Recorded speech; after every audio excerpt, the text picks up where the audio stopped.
Hello everyone, स्वागत है आप सभी का आपके अपने यूट्यूब चैनल बीम पाठशाला। सबसे पहले तो अगर आप चैनल पर नए हैं, हमारे चैनल को आप सब्सक्राइब करें और ज़्यादा से ज़्यादा शेयर करें, जिससे आपको हमारे हर एक वीडियो की नोटिफिकेशन टाइम पर मिलती रहे। ओके, चलिए आज का हमारा जो टॉपिक रहेगा वो रहेगा dielectric constant and relative permittivity. तो चलिए स्टार्ट करते हैं। डाइलेक्ट्रिक कांस्टेंट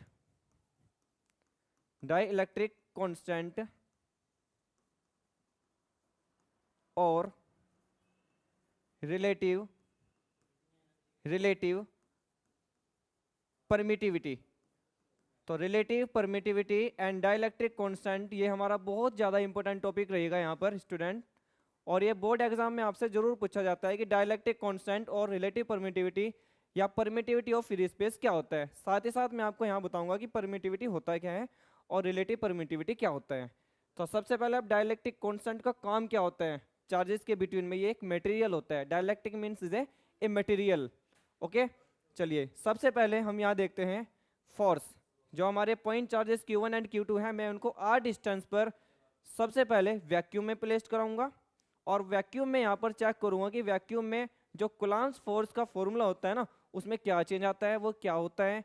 और उसके बाद में यहाँ पर हम देखेंगे कि अगर मैं उन 2 पॉइंट चार्जेस को Q1 एंड Q2 को उसी सेम डिस्टेंस पर अगर मैं किसी अनदर वैक्यूम में प्लेस करा देता हूँ, लाइक दैट अगर मैं उनको एयर में प्लेस करा देता हूँ या वाटर में प्लेस करा देता हूँ या किसी पेपर या कोई माइका या कोई अनदर मीडियम हो, तो वहाँ पर जा करके उन फोर्सेस की वैल्यू में क्या चेंज आता है। तो चलिए देखते हैं। सबसे पहले हम देखते हैं force between 2 charges in vacuum. ये हम इनको पॉइंट्स में कंसिडर कर लेते हैं। Force between 2 point charges, force between 2 point charges Q1 and Q2 at distance are in vacuum। हम यहाँ पर सबसे पहले वैक्यूम के अंदर देखते हैं कि Q1 एंड Q2 के बिटवीन में जो फोर्स होगा उसका फॉर्मूला क्या होगा। ये होगा हमारा फॉर्मूला F। ये वैक्यूम के लिए हम यहाँ पे लिख देते हैं, और 1/4 pi epsilon not Q1 Q2 upon R square. Suppose this is equation number 1। यहाँ पर जो हमारा ये एप्सिलॉन नोट है, इस एप्सिलॉन नोट से ही आपको यहाँ पर ये इंडिकेट होगा कि हमारे 2 पॉइंट चार्जेस वैक्यूम में प्लेस्ड है, because it is the permittivity of free space. ये हमारा परमिटिविटी होता है, इसको हम बोलते हैं एप्सिलॉन नोट को। Epsilon note is a permittivity of free space. Permittivity of free space means ये आपको मीडियम के बारे में बता रहा है कि वहाँ 2 पॉइंट चार्जेस के बिटवीन में कोई किसी तरह का कोई मीडियम प्लेस नहीं है। अभी वहाँ का जो हमारा मीडियम है वो एक मतलब वहाँ वैक्यूम मतलब वहाँ कोई एयर भी नहीं है। ओके, तो यहाँ पर ये फ्री स्पेस है जहाँ पर एयर भी एक मीडियम ही है और वहाँ पर वो मीडियम भी नहीं प्रेजेंट है।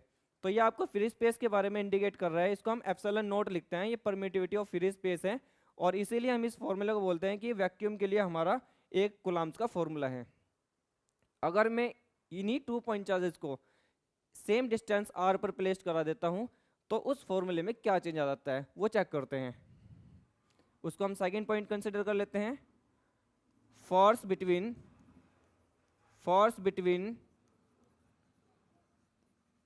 2 point charges Q1 and Q2 at distance r। उसी सेम डिस्टेंस पर हम यहाँ के इनके बिटवीन का फोर्स फाइंड करते हैं, but in medium. Force between 2 point charges Q1 and Q2 at distance r in medium. Medium में यहाँ हमारा एयर भी हो सकता है, ओके, और यहाँ पर मीडियम में हमारा वाटर भी हो सकता है या कोई ग्लास भी हो सकता है, एक्सेट्रा कुछ भी यहाँ पर हमारा मीडियम हो सकता है। तो यहाँ पर हमारे जो मीडियम है वो किसी भी तरह के हो सकते हैं, जैसे कोई एयर हो सकता है, वाटर हो सकता है, ग्लास हो सकता है, माइका या कोई पेपर पीस हो सकता है, कोई भी एक अनदर मीडियम हो सकता है वैक्यूम को छोड़ करके।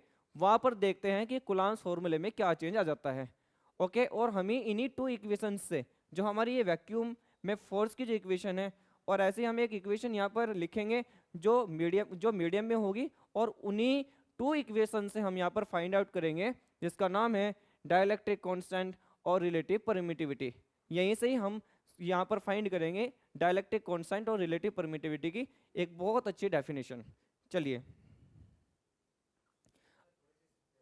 अब हम लिख देते हैं कि जो मीडियम में जो चार्जेस के बिटवीन का फोर्स है उसकी इक्वेशंस क्या होती है। तो वो फॉर्मूला हमारा F ये मीडियम के लिए है 1/4 pi epsilon not, sorry not epsilon not, it is only epsilon, it is only epsilon because epsilon is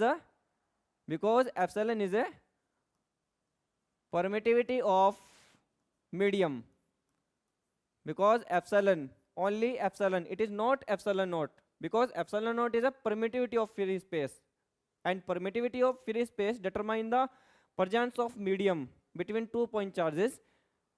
Okay, but epsilon is only epsilon is the permittivity of medium, permittivity of medium, ये medium के बारे में आपको indicate करेगा। ये आपको बताएगा कि 2 point चार्जेस के बिटवीन में आपने कोई मीडियम प्लेस करा दिया है, जैसे कोई एयर, ग्लास या कोई वाटर या कोई माइका या कोई पेपर पीस आपने प्लेस करा दिया है, और वहां पर हम फाइंड आउट करना चाह रहे हैं कि उन 2 point चार्जेस के बिटवीन का फोर्स पर क्या इफेक्ट पड़ेगा। तो ये epsilon not, epsilon is a absolute permittivity, और एब्सोल्यूट परमिटिविटी मीन्स इसको हम कह सकते हैं परमिटिविटी ऑफ मीडियम, इसको हम परमिटिविटी ऑफ मीडियम भी कह सकते हैं, या इसका दूसरा नाम एब्सोल्यूट परमिटिविटी भी होता है। तो यहाँ पर एप्सिलॉन नॉट में और एप्सिलॉन में डिफरेंस ये है कि एप्सिलॉन नॉट आपको बताएगा permittivity of free space, it means ये आपको बताएगा कि 2 point चार्जेस के बिटवीन में कोई भी मीडियम नहीं है, वो एक वैक्यूम प्लेस है। ओके, और यहाँ एप्सिलॉन आपको बताएगा कि ये यहाँ पर पॉइंट चार्जेस के बिटवीन में आपने कोई अनदर मीडियम प्लेस करा दिया है, और उसकी वजह से यहाँ पर जो हमारा फॉर्मूला है वो चेंज हो चुका है। अब हम यहाँ पर इन इक्वेशंस को डिवाइड कर देते हैं, ओके, बाय 1/2। जब हम इन इक्वेशंस को डिवाइड करते हैं, जो हमारी इक्वेशन 1 थी वो थी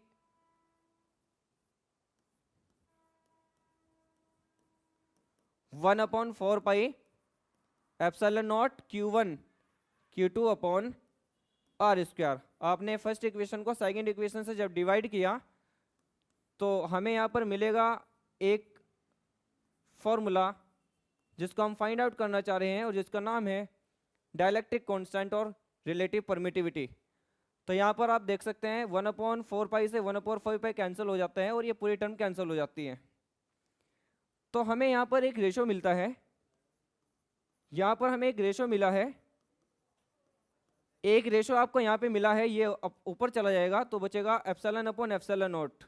हमें यहाँ 2 टर्म के रेशो मिले हैं, एक रेशो है हमारे पास फोर्सेस का रेशो, एक रेशो है हमारे पास या परमिटिविटीज का रेशो, और यहाँ हमें इन्हीं रेशो से मिलता है dielectric constant and relative permittivity. Okay, तो यहाँ पर ये जो हमारा force between 2 point charges vacuum में है and force between 2 point charges medium में है, ये एक रेशो है फोर्सेस का, और it is the ratio of permittivities, और you can say that the ratio of permittivity of medium to the permittivity of free space is all, you can say that it is a particular constant, or it is a dielectric constant. Dielectric constant means it indicates the medium which placed between 2 point charges. ये k जो है यहाँ पर, ये in ratio का एक constant term है जिसको हम बोलते हैं डाइलेक्ट्रिक कांस्टेंट। ये डाइलेक्ट्रिक कांस्टेंट है, डाइलेक्ट्रिक कांस्टेंट। यही हम यहाँ पर फाइंड आउट करना चाह रहे थे कि डाइलेक्ट्रिक कांस्टेंट यहाँ पर होता क्या है। ओके, आप यहाँ पर अगर डाइलेक्ट्रिक कांस्टेंट को या रिलेटिव परमिटिविटी को अलग से अगर डिफाइन करना चाह रहे हैं तो हम उसको अलग से भी डिफाइन यहाँ पर कर सकते हैं। वो देखिए, अगर हम स्पेशली यहाँ पर डाइलेक्ट्रिक कांस्टेंट की बात करते हैं, डाइलेक्ट्रिक कांस्टेंट अलग से अगर मैं इसको डिफाइन करता हूँ, 1 मार्क्स में अगर आपसे ये क्वेश्चन पूछ लिया जाए डिफाइन डाइलेक्ट्रिक कांस्टेंट, तो हम इसको इस तरह से डिफाइन कर सकते हैं K equal to force between two medium in vacuum and force between two charges in medium। हम यहाँ पर इसको इस तरह से लिख सकते हैं कि dielectric constant is defined as the ratio of force between 2 point charge in medium to the in vacuum to the force between 2 charges in medium. तो हम इसकी डेफिनेशन लिखते हैं, it is defined as the ratio of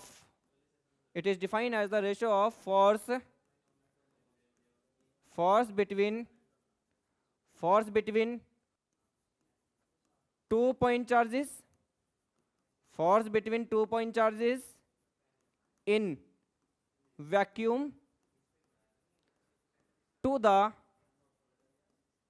force between 2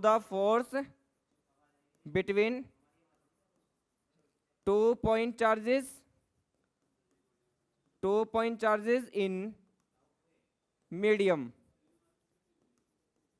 तो ये dielectric constant की हमने यहाँ पर एक पर्टिकुलर डेफिनेशन यहाँ पर लिख दी है, और हमने ये डेफिनेशन जो हमने इक्वेशंस लिखी थी फोर्स की, जो एक इक्वेशन हमारी फोर्स की 2 पॉइंट चार्जेस के बिटवीन की फोर्स की वैक्यूम में इक्वेशन थी, और एक फोर्स की जो हमारी मीडियम में इक्वेशन थी फोर्स की, उनको डिवाइड करके हमने ये डाइलेक्ट्रिक कांस्टेंट के यहाँ पर फाइंड आउट करा था, और इसके सिंपल एक डेफिनेशन है। ओके, अगर बात करें हम रिलेटिव परमिटिविटी की, तो रिलेटिव परमिटिविटी की डेफिनेशन हम बहुत सिंपल तरीके से लिख सकते हैं। तो रिलेटिव परमिटिविटी जो होगा, अभी हमने परमिटिविटी का एक रेशियो फाइंड आउट किया था इक्वेशंस को डिवाइड करके, जो था epsilon upon epsilon not. Okay student, तो ये जो हमारे पास परमिटिविटी का रेशो है, हम इसी रेशो को यहाँ पर रिलेटिव परमिटिविटी कह सकते हैं। तो डेफिनेशन हम इस तरह से इसकी लिखते हैं, रिलेटिव परमिटिविटी की जो सिंपल डेफिनेशन बनेगी वो ये बनेगी, it is defined as the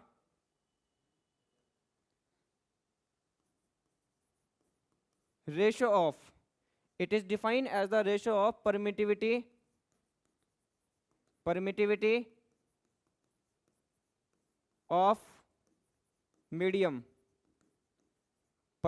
of medium to the permittivity of free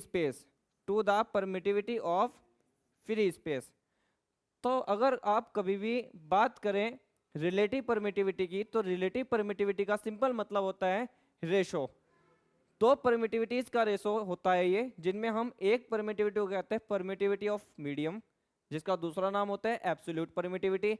एक होता है एप्सिलॉन नॉट, जिसको हम कहते हैं परमिटिविटी ऑफ फ्री स्पेस।